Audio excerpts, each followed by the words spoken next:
HRN listeners. As we celebrate our 15th year, we are deepening our commitment to giving voice to the next generation of food systems storytellers, and we need your help. Our internship and fellowship programs help activate new possibilities for underrepresented and underestimated young people through experiential journalism, audio engineering, and production training. Through these unique programs, HRN helps food equity stewards build essential workforce readiness skills that expand their potential and foster economic mobility. Please consider supporting these critical programs. And with a minimum donation, you can be entered to win a dinner for two at an amazing restaurant in one of 8 cities and tickets to a concert at a great venue in one of those cities. We have incredible partners across the country who have donated, as they also share our passion for helping to educate the next generation of food systems storytellers. Check out heritageradionetwork.org/15 to donate and enter to win today. That's heritageradionetwork.org/15 to donate and enter to win today. And make sure you donate before March 31st. Thank you. This episode is brought to you by Roberta's, home of Heritage Radio Network for 10 years. Learn more about Roberta's at robertaspizza.com. This week, on a special bonus episode of Meat and Three, we're celebrating Mardi Gras with an ode to the king cake, the most delicious custom of carnival season. This is kind of like a terrible comparison, but it's kind of like a braided New Orleans babka, if you really think about the actual technique of it. Do we know why they put a baby in the cake yet? You'd better be careful where you get that cake, because your friends and coworkers in New Orleans are going to have an opinion about it. Tune in to Meat and Three, HRN's weekly food news roundup, available wherever you listen to podcasts.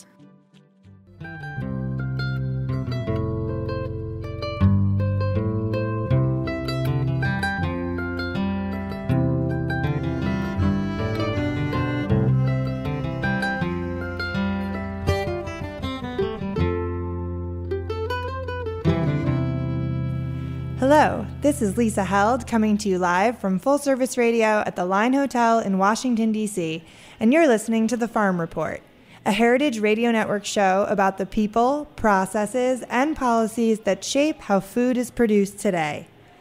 Today, my guest is Jamie Ager, the farmer and CEO behind Hickory Nut Gap Meats, calling in from his farm in North Carolina. Jamie, thanks for coming on the show. Thanks for having me. So, let's start with where you are.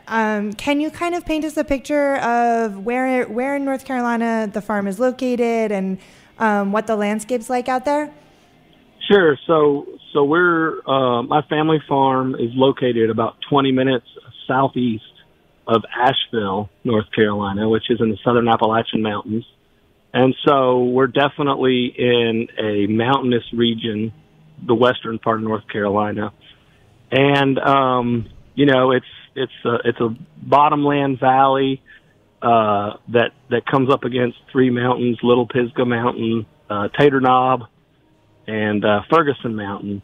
And so, this is where I've spent pretty much my whole life, is right here at Hickory Nut Gap. Wow. And, so you've been there pretty much your whole life. The farm has been in your family for about 100 years. Is that right? Yeah, my great-grandparents moved here in 1916. Wow. And so they were my great-grandfather was a Presbyterian minister who they were married in 1916, and they were coming through western North Carolina on their honeymoon, and they found the farm. And that was how it all started. That was how it all started. So, and were they farmers? No, he was a minister, and he actually had gone to Yale, and he had just found a wife, which was a real asset for him. He he was kind of having a hard time, like a lot of Presbyterians. There was a lot of shame and guilt, and he was struggling a little bit emotionally. But he found a wonderful lady who had been studying art in France with Monet, and he ended up coming through western North Carolina on their honeymoon. And, western North Carolina in 1916 was a pretty destitute economic environment to be in. The South and the sort of Appalachian stereotypes that are out there are primarily due to sort of economic doldrums of post-Civil War South. Right. And whenever he came to Western North Carolina, as an educated guy who was of the ministry, so he had a service orientation towards things, and he sort of realized that there wasn't a lot of economic development as far as agriculture went, and so he sort of recognized the need to get organized and create a farmers co-op. And so that was essentially his life's work, was an organization called the Farmers Federation. Right. And but first he started farming, yeah? Yeah, totally. Had apples and various different farming enterprises. Okay. Here. Yeah, that's what I was going to ask. So, because we're going to get to what you do now, which is more focused on meat, but it wasn't always livestock. It was sort of different. There were different iterations of the farm along the way. Yes, yeah. Absolutely. I think at one point I read it was a dairy farm as well, right? Yes. And it's a typical sort of small Appalachian farm where there's, we've never been in a row crop situation here because scale was never really an option with the mountains. Mm-hmm. And so, the history of the production of the farm is that there was, they were kind of trying lots of different things in the 20s and the 30s. And then World War II came and the farm became a dairy like so many other small scale dairies throughout, the Southern Appalachian Mountains at that time. Mm-hmm. And so we had a dairy here. We grew tobacco. Apples have always been a part of our, farming heritage here, and always had some beef cattle. He brought some Hereford cattle down from Shelburne Farms outside of just south of Burlington, Vermont, with whenever he first moved here too. So he was very interested in sort of and improving the economic life for farmers. Right. Well, yeah, let's go back. Let's talk about the Farmers Federation. I'm so intrigued by this. So you said that was sort of his life work. How exactly did it work? So that's a good question, and I wish I knew exactly how it worked. But essentially maybe not exactly. That's asking a lot. Yeah, it was a long time ago. Yeah, they sold shares, and he would actually go to New York with all of his banking buddies. And raise money every so often. They would basically build feed and seeds all over Western North. He had a Federation store where corn varieties or those type things. What you called it did you say feed and seed? Basically a feed and seed. Can you explain what that is for a listener who might not know? Sure. So in most rural communities, there's like the feed store right. or the seed store, another farm wares that you might need. And basically that store is the hub of innovation, right? Mm-hmm. Especially back in that era, whenever there weren't a lot of options out there. And so, every community or every county had a feed and seed where they would sell newer varieties, and then they would also had a marketing arm, and they built hatcheries here in Western North Carolina. They were basically in the marketing business as well as the supply business for farmers, and so they sort of helped start a broiler industry here. We have an old chicken house here on the farm that my mom still takes care of all the time, and it's a 1930s style chicken house with a big run. That was exactly how it was intended to be in 1930. Wow. And so, and his mission was basically to help drive economic development to the more rural counties in Western North Carolina. Right, like sort of economic development that was in the hands of the farmers themselves, right? Yeah, pretty much. Sorry, go ahead. No, go ahead. I was just going to say, I was just reading a little bit about Farmers Federation, and one thing I read said that it got really big, that it was like 3,500 members at one point. I'm curious if you know why it went out of business. Well, it was a co-op, and so co-ops were very popular in the 20s and 30s, and so it along with that movement, the Farmers Federation, thrived. Obviously, there was a need for some coordinated organization, and to a large degree, I think it was his kind of effort that helped drive it. Post-World War II agriculture, as we all know, was a time of concentration and aggregation and scale. And so as the 60s came about, I think it became more and more apparent to the board of directors that it was no longer, either had to get really big or they had to sort of combine with other cooperatives. And so, and I know it was a very contentious time, to be honest. I know my grandmother, talking to her, she was younger, at that time. She was probably in her 40s. And when it collapsed, and it was the bedrock of a lot of communities. Yeah. And so it was, they had picnics every summer where all the people would come and they would have a string band play, and then they would introduce some new corn variety, and it sounded like a really fun thing. Yeah, absolutely. So that was kind of way back in the history. Let's fast forward a little bit. So what year did you end up taking over the farm? So I was born in 1977, and we had the dairy when I was a child. Okay. And we sold the dairy when I was about 12, is my memory.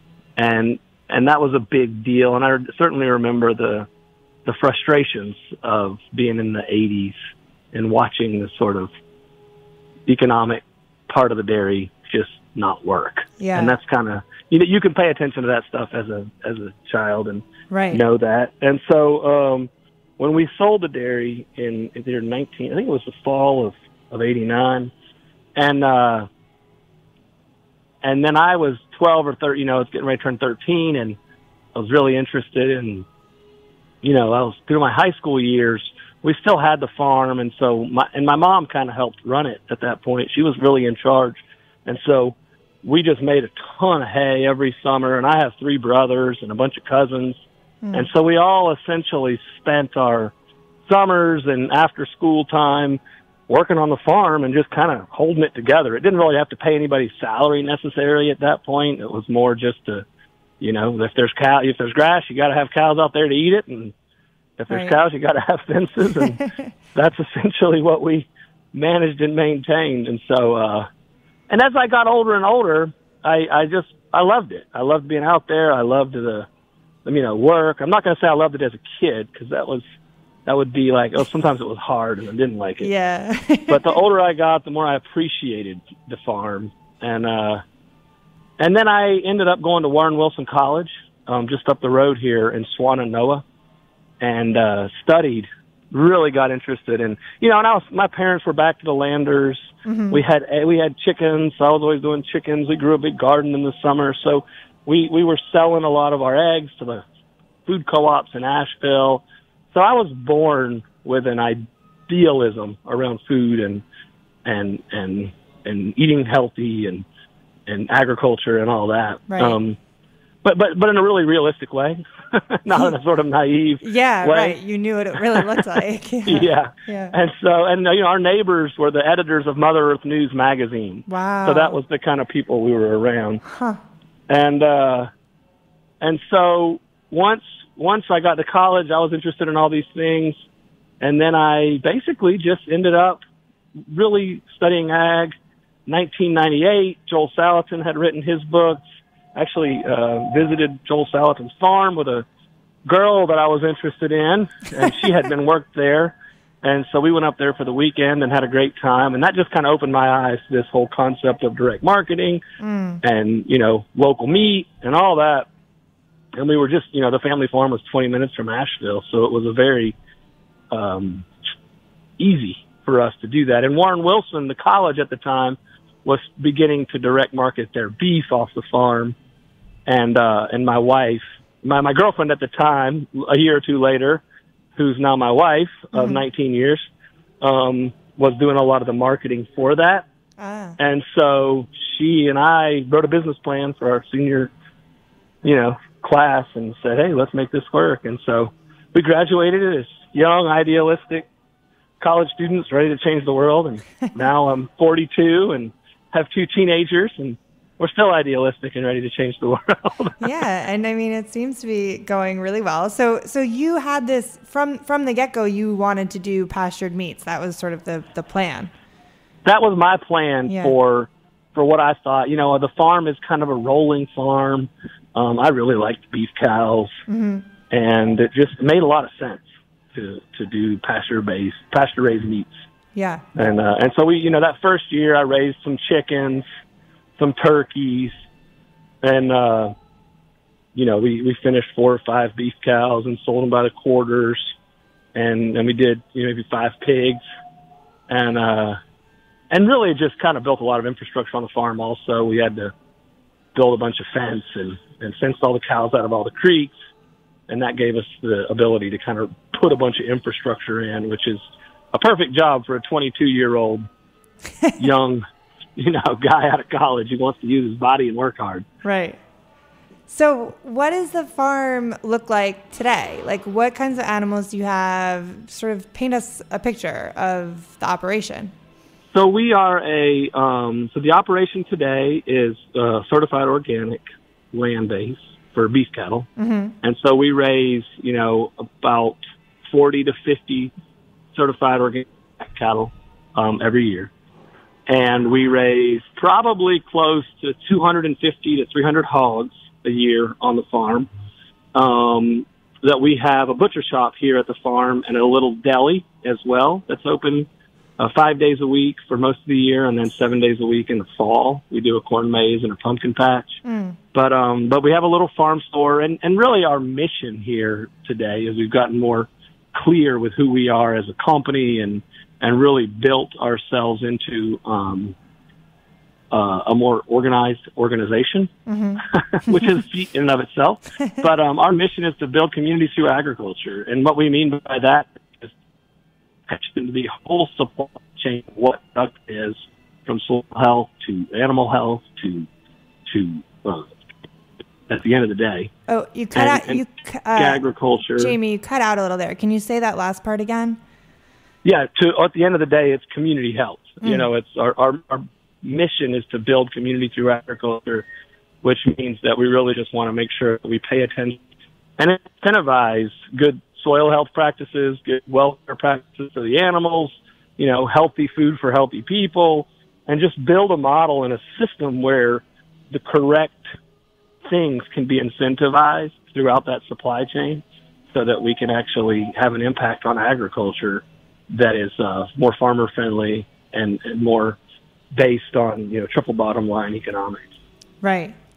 Well, we have to take a quick break. When we come back, we're going to talk more about what some of those practices are and a little bit more about how you're working with other farmers. We'll be right back.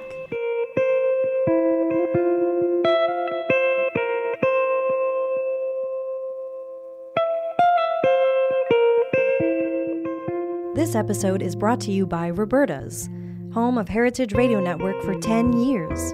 Roberta's was founded in Bushwick in 2008 and has become one of the most iconic restaurants in the country. HRN made its home inside of Roberta's in 2009, and together they have become part of the DIY fabric of the neighborhood. Roberta's, the pizza restaurant, is open for lunch and dinner 7 days a week and serves much more than just the famous wood-fired pizzas. Their team dreams up new salads, pastas, and sandwiches on the regular. Roberta's Tiki Bar is alive and well in the back garden, serving up frozen drinks in the summer and hot toddies in the winter. Stop by the bakery and takeout spot next door for fresh breads, sticky buns, and pizzas to go. And of course, there's the 2 Michelin-starred Blanca tucked away in the garden for truly daring diners. But Roberta's also extends beyond Bushwick, with multiple locations in New York City and now in Los Angeles. You can also find their frozen pies in grocery stores around the country. The spirit of Roberta's, like Heritage Radio Network, is everywhere. Here's to many more years of pizza-powered radio. Learn more about Roberta's at robertaspizza.com.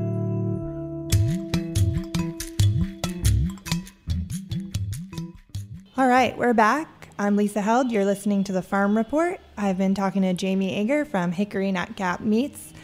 So right before the break, Jamie, you were talking a little bit about how you at the farm have an overall mission to really kind of incentivize a certain kind of agriculture. I think you said, do things the correct way and think about community health. When you think about what that looks like what are some of the practices you're talking about? How do you do this the correct way? So, the correct way to me is looking at, at the end of the day, the question is, what is sustainability, right? Mm-hmm. And how do we encompass the entire supply chain to think about sustainability comprehensively? And to me, biodiversity is the answer. And how do we build biodiverse production models that are soil enhancing, essentially? And so, with beef cattle, for instance, we practice a lot of rotational grazing, mob grazing, adaptive grazing. It's funny to see all the different versions of the same concepts of rotation, essentially, rest and so that concept has been the fundamental side of our beef cattle operation. And the nice thing about being down here in the Southeast is that, we have the ability to have more of a year-round supply of 100% grass-fed cattle because we can work with farmers in the low country of South Carolina and Georgia, as well as farmers in the southern Appalachian Mountains in the summertime.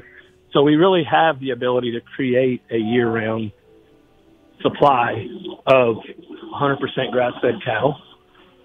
So that's essentially the beef side. For the pigs, what we do is we all the pigs are pasture-raised pigs, and so we put them out in the woods or on the edge of a pasture where we have a lot of here at our farm, it's multiflora rose is the primary non-native exotic species, and just let the pigs have at it, right? Beat it up, tear it up, rip it up, and then we'll cover crop behind it with whatever's appropriate for that time of the year.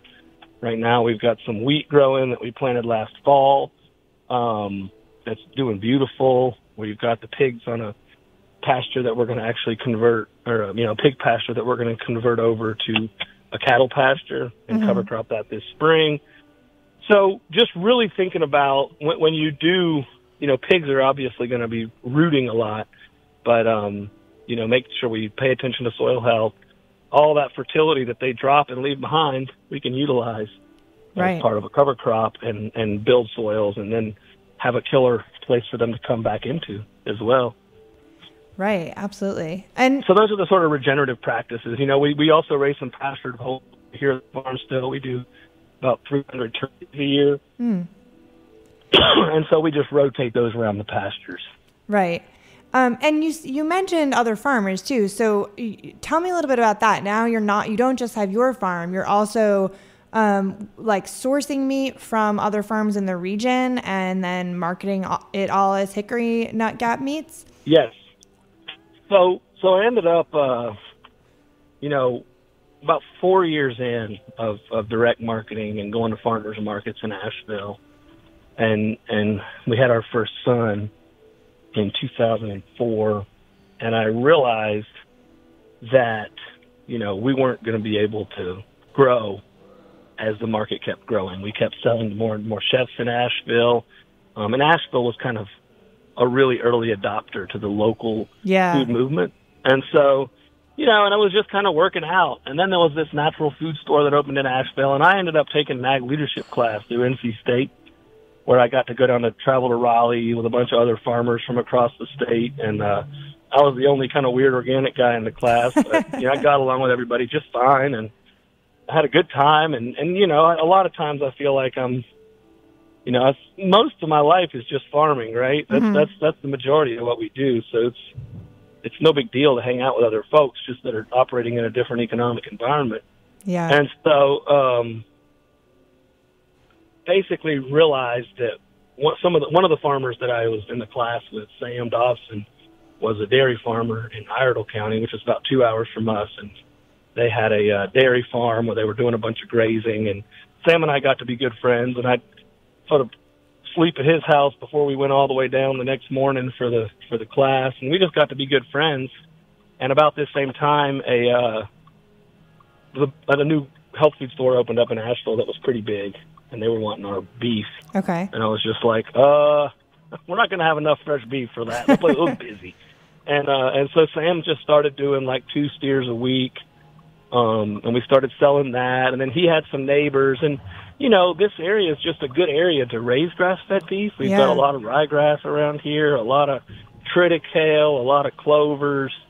It's doable. Mm-hmm. And so, we just kind of kept growing that out. And then that health food store got bought by Whole Foods. And so then and then Whole Foods had the whole Global Animal Partnership GAP program. So we learned what that was like and started working with them on that. So it just slowly but surely added on. And I'm a networker. I like people. I like to go visit farms, and I enjoyed my trips. And there was other, factors in that. Even it connects back to the Federation days, I'd say, because, my family is generally known in this region. Yeah. And my grandfather actually ended up in the U.S. House throughout the 80s here. And so, like a Farmer Bass Hyatt, and he's in Clay County, knew of my family, knew I was Jamie Clark's grandson. They're good people.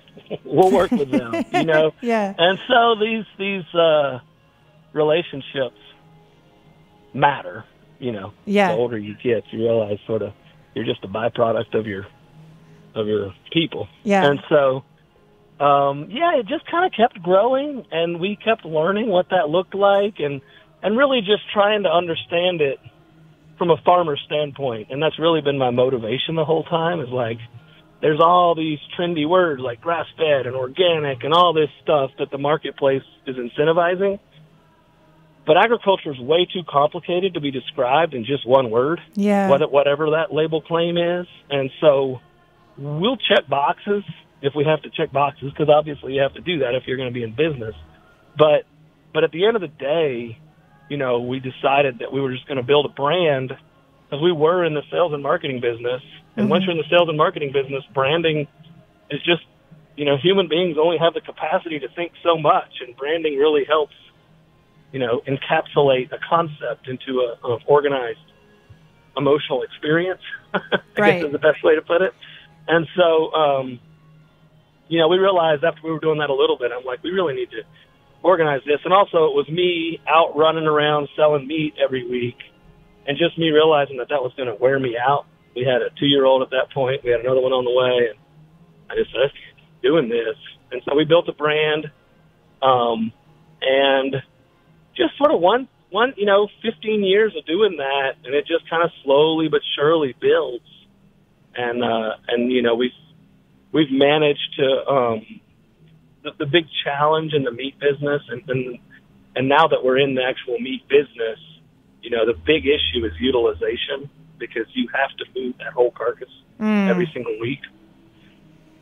And so we have to really pay attention to that piece. The margins are tight. It's hard to be in the meat business. And it's one of the reasons I think that it's tended to get scaled so much. Yeah. Which is part of the deal. Yeah. I mean, I think it's really fascinating that, it almost seems that, you said that like the Farmers Federation kind of ended because that was sort of a product of its time, the co-op model. And it almost seems like this, maybe what you're doing, building a brand that incentivizes certain, practices that are good for the environment and good for the people eating the meat, and then allows farmers to, farmers in your region to, gain financially, and maybe they're struggling because they have a dairy operation, and now they can be part of Hickory Nut Gap Meats and make more money. And it's almost maybe this kind of like building a brand like this is the modern version of something like Farmers Federation, right? I'd say there's a time for everything, and I think the time is now for regenerative, pasture-based livestock production models that are going to be a solution to the greatest problem of many generations, which is climate change. Right. And so To me, that's what's really gotten me excited lately, is just seeing that we are sitting on a real solutions-oriented production model that's just really important. Yeah, absolutely. Well, and back to the economics for a second. I'm curious how, is it difficult to make the financial aspect of this kind of production work when you're up against, obviously most meat is not produced in this way.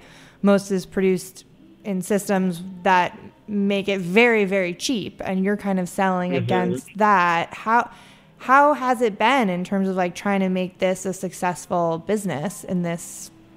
Well, there's a lot of companies like us that Whole Foods really created because they buy the whole carcasses, and that really sort of locks in a margin. Wow, right? I didn't know that. Whole Foods buys the whole carcass from you?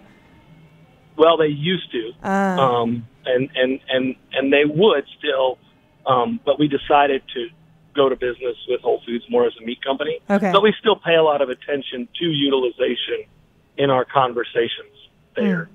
But they have done that. Like there's small brands that they'll just buy the whole load because farmers don't have a cooler and a freezer and inventory systems and all the really expensive equipment and infrastructure to do that with. And so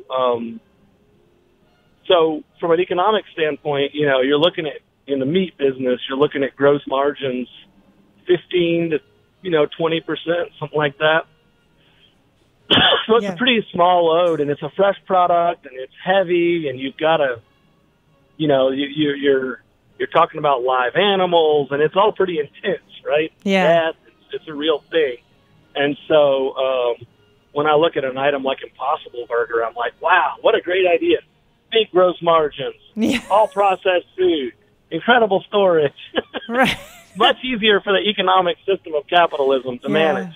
No wonder there's so much marketing behind that thing. Right.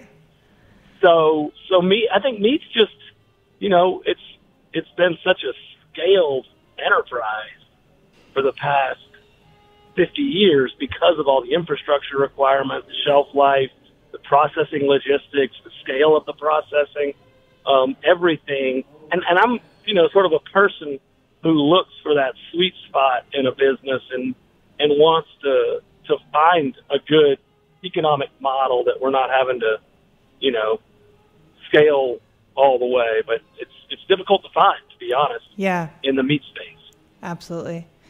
Where exactly are you selling? Like, is it just in North Carolina? Is it sort of regional? How far out do you go? We sell currently, North Carolina is definitely the majority of our business. Okay. South Carolina, Greenville, South Carolina is pretty close. Charlotte is big for us. Atlanta, we sell quite a bit of product into Atlanta currently. Okay. We're about 3.5 hours from Atlanta. And then, trying to think where else. That's the majority of it, to be honest. Oh, New York. We saw a little bit into New York. That just started. Huh. Not yet quite, but we're almost there. It's going to happen. We're excited about that. So, and we're about 50-50. We work with retailers like Whole Foods, Ingles, Supermarket. We did sell to Earth Fare, but they recently went out of business, which was unfortunate. And then we also work with distributors for food service like U.S. Foods, Inland Seafood, Cisco. And that was primarily driven by, accounts that we had sold to in Asheville locally, and then they decided to grow the restaurants. And so we just followed those. They wanted to get it through U.S. Foods, and I was like, sure, let's figure it out. We'll set up the codes. And there's a whole bureaucracy there that we just kind of figured out. Yeah, well, that's great. And then if you get in there, then that gives you access to other places that are using those companies, right? Right. Yeah. That's exactly right. Yeah. And then you can go to a Cisco food show and talk to folks and really sort of help drive the conversation Absolutely. about local food and pasture-based agriculture. Absolutely. Well, Jamie, we have to wrap up in a minute, but before we go, I forgot to ask you one important question, which is, tell me about the name of the farm and the company. I want to know why it's called Hickory Nut Gap. Well, that's a great question. And the answer is that basically we are on the very southeastern corner of Buncombe County, which is the county that is Asheville. And behind us is a gorge, the Hickory Nut Gorge. And so there's a gap in the mountain right there between us and the Hickory Nut Gorge, and that's called Hickory Nut Gap. And so in the old days, in like the 1800s, there was an old drover's road that came through here. And there's an old house on the farm that was built in the 1830s at the end. And so that was a layover for folks, or a stopover, sort of a one-day's travel from Asheville. And it was a very frequent way for folks that were traveling to the east to come. So they would come right through there. And Hickory Nut Gap Farm is just where it all came from. Right.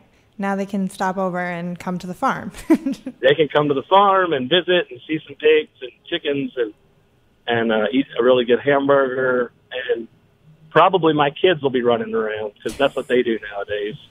Come down to the farm store and they get some beef sticks and just do their thing. So, yeah, it's fun. I've got a lot of family around here. You know, I just feel like we're lucky to be able to do what we do every day. Yeah, absolutely. Well, thank you so much for coming on the show. You're welcome, and come visit sometime. Definitely. Thank you. Thank you all so much for listening to the Farm Report on Heritage Radio Network. If you enjoyed the conversation, please subscribe to the podcast, rate it, and share it. I'll see you next week.